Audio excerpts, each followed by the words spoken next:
नमस्कार। एक बार फिर से मैं आप सभी के सामने उपस्थित हूँ बेहद महत्वपूर्ण टॉपिक के साथ। और आज हम बात करने वाले हैं रेपो रेट के बारे में। और साथ ही साथ 5 साल बाद ऐसा हुआ है कि आरबीआई ने यहाँ पर जो ब्याज की दरें हैं उसमें बदलाव किया है। जैसे ही आपकी ये ब्याज की दरें कम करी गई हैं तो आपके जो होम लोन्स हैं, आपकी जो ईएमआईज हैं या अदर लोन आप लेते हो, ये सभी लोन्स आपके सस्ते हो जाएंगे।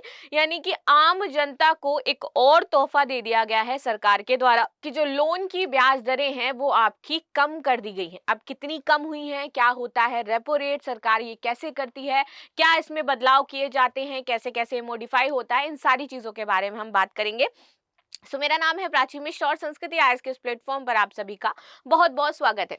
देखिए, इन्फ्लेशन को कंट्रोल करने के लिए आप देखोगे कि जो गवर्नमेंट है वो रेपो रेट में चेंजमेंट करती रहती है। Repo rate, reverse repo rate आप सभी जानते होगे और आपने सुना भी होगा। लेकिन अगर किसी को नहीं पता है तो वो मैं बताती हूँ कि रेपो रेट होता क्या है और कैसे इसमें बदलाव किए जाते हैं। रेपो रेट वो रेट होती है जिस दर पर बैंक, आरबीआई बैंकों को लोन देती है। ठीक है, यानी कि आरबीआई क्या है, मेन एक प्रमुख संस्थान हो गई जो सारे जो अदर बैंक्स हैं उनको रेगुलेट करती है, उनके लिए नीतियां बनाती है। तो आरबीआई जिस रेट पर जो बाकी बैंक है उनको लोन देती है उसको हम रेपो रेट कहते हैं। अब इसी रेपो रेट में बदलाव किए जाते हैं ताकि जो इन्फ्लेशन है मार्केट में उसको हम कंट्रोल कर सके। अगर मान लो आरबीआई कम लोन देगी, ठीक है, ठीक है, तो क्या होगा, जो अदर बैंक्स हैं तो भैया वो बैंक भी तो आगे कम ही लोन देगी। यानी कि आम जनता के पास मार्केट में जो पैसा है वो कम पहुंचेगा और उससे इन्फ्लेशन आपका कम हो जाएगा।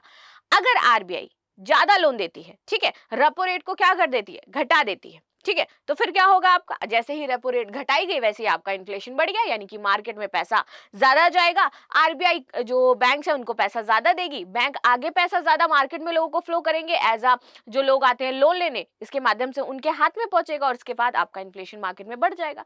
अभी शायद ऐसा नहीं समझ में आ रहा होगा, डायग्राम बना करके जब मैं समझाऊंगी तो आपको अच्छे से समझ में आएगा।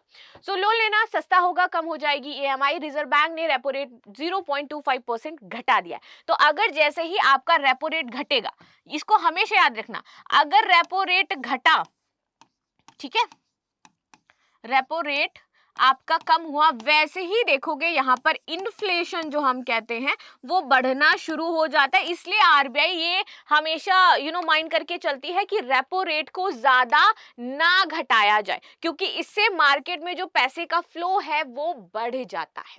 ठीक, चलो अब आगे बात कर लेते हैं, आगे देखते हैं इसमें। तो रिजर्व बैंक ने मिडिल क्लास को बड़ी राहत देते हुए रेपो रेट को कम कर दिया है। केंद्रीय बैंक ने मॉनेटरी पॉलिसी कमेटी की मीटिंग के बाद ये फैसला लिया है। और आपकी ये जो मॉनेटरी पॉलिसी कमेटी होती है इसकी मीटिंग हर आपकी 2 महीने में की जाती है, ये देखने के लिए कि मार्केट में क्या इन्फ्लेशन की स्थिति है, कैसी चीजें हैं, स्थिरता है या नहीं है, और देन ये जो जिस रेट पर आपके ब्याज दिए जा रहे हैं इनका इवेल्युएशन किया जाता है। ठीक है, केंद्रीय बैंक ने रेपो रेट को 0.25% यानी कि 25 बेसिस पॉइंट की कटौती करी है। इस कटौती के बाद रेपो रेट आपका 6.50 से घट करके 6.25 रह गया है। अब लोगों को लोन मिलना सस्ता हो जाएगा, यानी कि हमें आसानी से लोन मिलेगा। तो आम जनता के पास पैसा क्या है, ज्यादा आएगा ना, क्योंकि अब हमें आसानी से लोन मिलना उपलब्ध हो जाएगा और मार्केट में पैसे का फ्लो बढ़ जाएगा। साथ ही उनकी जो ईएमआई का बोझ है वो भी यहाँ पर कम हो जाएगा। आगे बात करते हैं। आरबीआई ने करीब 5 सालों से आप देखोगे तो रेपो रेट में कोई भी बदलाव ज्यादा नहीं किए थे और कमी नहीं करी थी। ठीक है, पिछली बार मई 2020 में रेपो रेट में 0.40% की कटौती करी गई थी और इसके बाद 2022 में वापस से रेपो रेट आपकी बढ़ा दी गई थी क्योंकि मार्केट में इन्फ्लेशन बढ़ रहा था। आखिरी बार रेपो रेट में फरवरी 2023 में बदलाव किए गए थे, जिस समय यहाँ पर रेपो रेट आपकी बढ़ाई गई थी, 6.50 कर दी गई थी। तब से लेकर के पिछली एमपीसी मीटिंग तक इसमें कोई भी बदलाव नहीं किया गया था। मार्जिनल स्टैंडिंग फैसिलिटीज एमएसएफ, इसको भी 6.75 से 6.50 कर दिया गया है, यानी कि इसमें भी आपकी कमी करी गई है। इससे बैंकों को जरूरी होने पर आरबीआई से लोन लेने में भी राहत मिलेगी।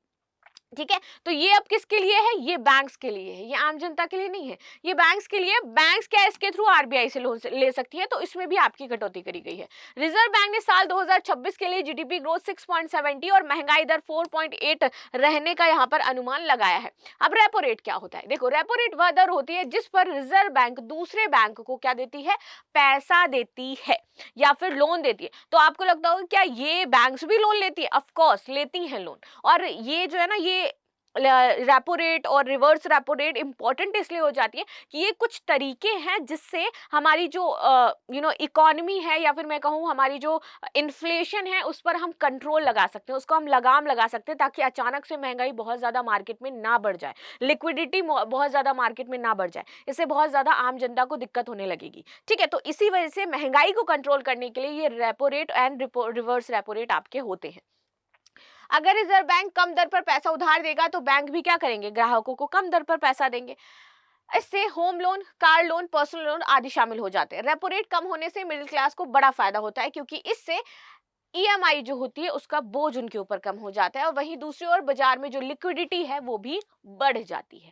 ठीक, तो ये भी कहा जाता है कि इससे अगर मार्केट में लिक्विडिटी बढ़ेगी तो इससे औद्योगिक विकास भी आपका होता है, क्योंकि जो बड़ी बड़ी इंडस्ट्रीज है उनको भी आसानी से लोन मिलेगा, तो वो अपने उद्योग को भी चला पाएंगी। तो ये आपका ऐसे ही है कि जैसे ही रेपो रेट आपका कम हुआ तो हम एक चीज देखते हैं, लिक्विडिटी तो मार्केट में बढ़ती है, ठीक है, लेकिन इससे जो औद्योगिक सेक्टर है हमारा वो भी बूस्ट करता है। वहीं अगर रेपो रेट हम क्या कर दें, कम करने की बजाय ज्यादा कर दे, तो ये जो औद्योगिक विकास है हमारा वो प्रभावित हो जाता है, क्योंकि लोन आसानी से नहीं मिलता, मार्केट में पैसा आसानी से नहीं आता, लिक्विडिटी कम हो जाती है, तो जो औद्योगिक विकास है ना वो हमारा कहीं ना कहीं धीमा हो जाता है। तो ये कुछ इस तरीके से, इसमें कुछ कर नहीं सकते, बिकॉज ये है ही चीजें ऐसी।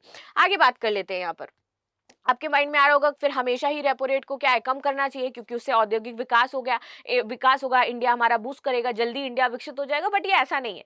अगर ऐसा गवर्नमेंट कर देगी ना तो लिक्विडिटी इतना ज्यादा आ जाएगी कि अभी जो आपका 5 रुपए में आपको कोई सामान मिल रहा होगा, कल को 50 रुपए में वही सामान मिलेगा, क्योंकि हर व्यक्ति के पास पैसा आ जाएगा। और अगर हमारे पास वो व्यक्ति जो उत्पादन है, जिस प्रोडक्ट को हम खरीद रहे हैं, वो अगर हम लिमिटेड मात्रा में है तो हम क्या करेंगे, उसका दाम ही तो बढ़ाएंगे ना। तो इससे मार्केट में क्या होगा, महंगाई बढ़ने लगेगी, क्योंकि हमारे पास प्रोडक्ट संसाधन तो उतने ही है ना, वो तो उतनी मात्रा में उपलब्ध नहीं है।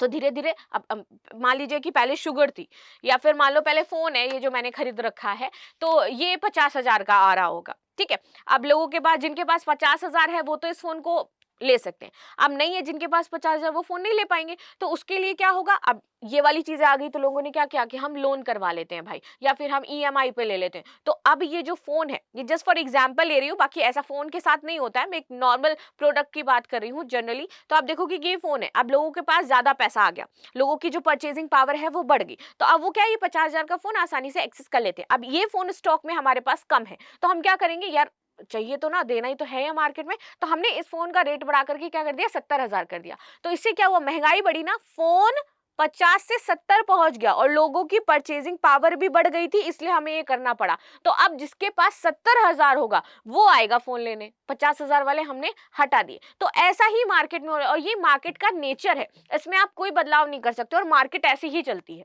तो इसीलिए गवर्नमेंट क्या करती है, इस लिक्विडिटी को मेंटेन करती है, ताकि जो प्रोडक्ट में अचानक से उछाल आ रही है ना, जो आपकी खाने योग्य चीजें हैं, ये सारी अचानक से महंगी ना हो जाए। ठीक, आगे बात कर लेते हैं, क्यों कम किया जाता है रेपो रेट। जब इकोनॉमी बुरे दौर से गुजर रही होती है तो मनी फ्लो बढ़ा करके इसकी रिकवरी करी जाती है। ठीक है, ऐसे में रिजर्व बैंक ब्याज दरों में कमी कर देती है। ब्याज दरों में कमी होने से लोन सस्ता होता है और ईएमआई का बोझ भी हल्का हो जाता है। वही जब महंगाई ज्यादा बढ़ती है तो ये क्या करते हैं, रेपो रेट को बढ़ा देते हैं, जिससे मनी फ्लो मार्केट में कम हो जाता है, और आसानी से हम महंगाई को क्योर कर सकते हैं। आगे आ जाते हैं, कैसी रही महंगाई दर। तो दिसंबर में रिटेल महंगाई दर और थोक महंगाई दर दोनों ही बदले हैं। रिटेल महंगाई दर 4 महीने में निचले स्तर पर 5.22% हो गई है, वही थोक की बात करें तो बढ़कर के 2.3% पहुंच गई है। नवंबर में ये 1.89% आपकी थी।